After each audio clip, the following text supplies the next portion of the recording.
Ay, kabayan, may tatanong lang ako sa'yo. Ilang taon ka na dito sa Macau?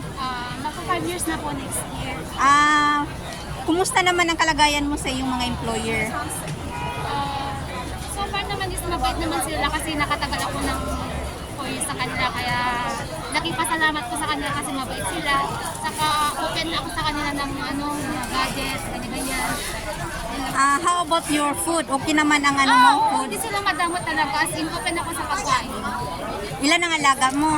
Dalawa na sila pero hindi ko na sila naalagaan talaga kasi malalaki na sila. Okay. So, ang holiday mo is every Sunday?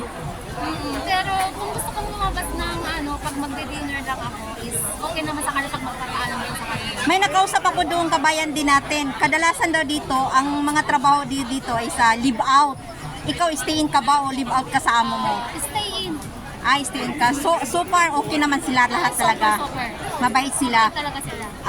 So secure ka sa kanilang family, okay naman sila talaga. God to glory, mabuti ang iyong employer. Sige. Kabayan, maraming salamat sa konting interview at sa paunlak mo sa akin, ha. Thank you. God bless.